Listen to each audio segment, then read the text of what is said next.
And right now we want to, pivot into a conversation. This afternoon, I'm joined by Bhavesh Chandaria, who's the Managing Director, Ethiopian Steel of Safal Group. Welcome to the show, sir. Today we've been telling stories of micro, small and medium-sized enterprises, that's smoky business in the food industry. Then we've just seen participation of the MSME sector in larger company value chains, sort of finding a way to include them, sort of to master their growth. But based on your experience, you tell me that one of the critical bits when it comes to SMEs growing and MSMEs is the human capital element. Why so? I think SME sector occupies a very pivotal space in the whole economy. And why do these enterprises exist? It's because people are the core. People are the employees, people are the suppliers, people are the customers. Now, among all other resources, they have actually tried to juice most of the other factors of production, be it technology, be it finance, be it marketing prowess, but not much is done on exploiting or harnessing or optimizing the human potential. Mm-hmm. And I believe if economy is run by SMEs, and if they are cognizant of the potential power of a good versus average versus poor enterprise in terms of human capital management, the differentials speak out for itself. Okay. The good ones really outperform the average and the poor one in a multiplying factor. But when we look, for example, in the Kenyan scene, majority of these micro, small and medium-sized enterprises are quite informal. And when you think about informal businesses and human capital, a lot of people pivot to sort of, somebody who's an entrepreneur, maybe one-man run business, but it ranges. So talk to me, how do you balance this element of human capital in an informal context? Whether it's informal or formal, one thing a successful enterprise need to deliver is predictable output, be it a predictable service or be a predictable output. So you may be in B2B space or B2C space. The customers require consistency. And in a small enterprise, more so, the consistency is delivered by the people. Mm-hmm. If it's a solo entrepreneur, it is fine. But if it's a small with one entrepreneur and 5 or 6 or 7 employees, I believe engaging them, motivating them, creating curbs on the road so they don't deviate from the desired behavior is very essential. Yes. And that happens when you tap into the human mind space and you have a collective emotion and a collective feeling called culture of an organization. And once you craft that, and then that becomes a kind of unwritten ground rule of that enterprise, that we serve our customer this way, we manage safety this way, we manage production this way. So that is an intentioned effort. Okay. If left to itself, you might be in a good mood while you're eating smokers, but you might not be as good mood while you're doing others. So then it's wavering. Okay. So we have to be cognizant that for us to succeed, the deliverables, the front line and the interfacing employees need to be engaged. One of the biggest blows the world underwent is COVID. And all of a sudden, first of all, there are changes in terms of majority of businesses. Micro, small and medium size sometimes didn't have the luxury because you have to work to be able to, for your business to grow. But I'm thinking we had plenty of layoffs, underperformance, economic downturn, and this element, the human element, was one of the factors when you're trying to, manage costs in an organization. We're gonna fire this amount of people. How does an organization balance that and navigate employee motivated vis-a-vis an environment where we are seeing a lot of layoffs and whatnot?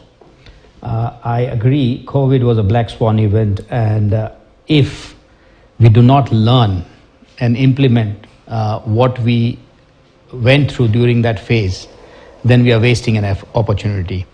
Layoffs, cost removal is something which happened in the large organizations. But I think we all survived much because of micro MSMEs.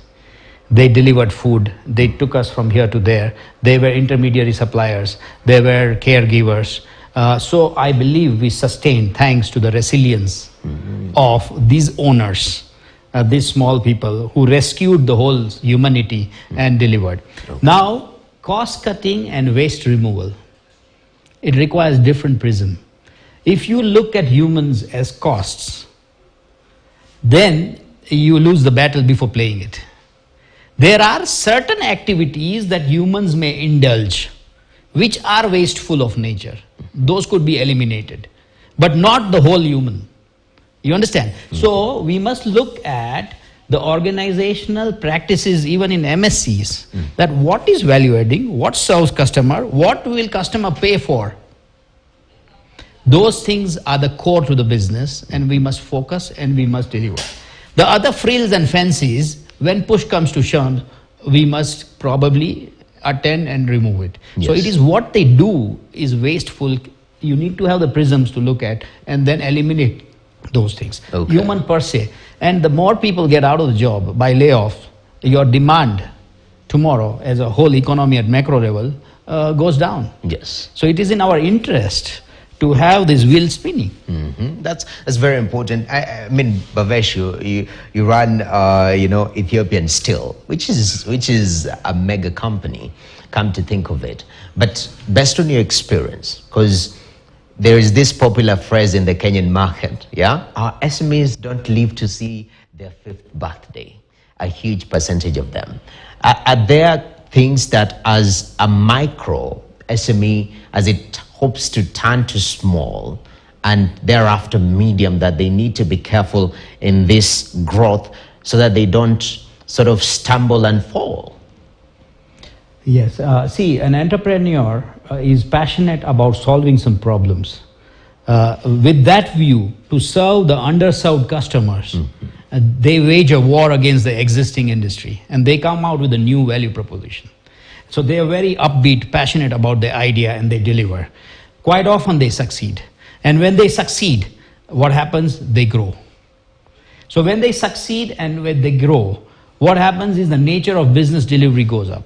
Unfortunately, 1 or 2 entrepreneurs who are the founders cannot necessarily clone themselves to be present everywhere else.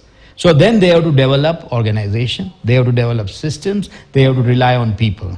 So what happens now? The growth gives complexity. Complexity distances the entrepreneur from the customer. And then that distance and complexity stifles the future growth. Because I like that particular thing served by a particular entrepreneur in a particular fashion. Now I have to scale up to serve many other people in many other places simultaneously. Now in that play, you may dilute your very attractive point from the customer's viewpoint. So the issue here is, as you scale, as you succeed, you need to become predictable, you need to install system, and you need to depend on others. You need to delegate, and you need to delegate to system. So during that, there are typical things where people flip out. And what got you from there to here might not get you from here to there. Yes. However, your customer promise, the brand core and the experience should remain same, but your method should change. And this is where many falter. Okay. And a lot of early neonatal deaths do happen in organization, which is fine. Definitely. And many of them who fail at this stage, an entrepreneur is an entrepreneur. They may start another one, and the third one, and the fourth one, and they get it right on the 5th or the 6th time. So the failure is failure only if we fail to learn. Now, I want us to take a short break, but when we come back, yeah, that point on learning, because I don't want our MSMEs to fail to learn. I think we'll be taking a look at some typical problems that MSME face, especially in different jurisdictions. In Ethiopia, you've worked in Kenya, how it differs and how we can sort of streamline these sectors, because they hold so much potential to transform these countries in the Eastern Africa region. So let's take a short break right now on Business Today. Remember, it's Wednesday, we talk matters micro, small and medium-sized enterprises. We'll return with more.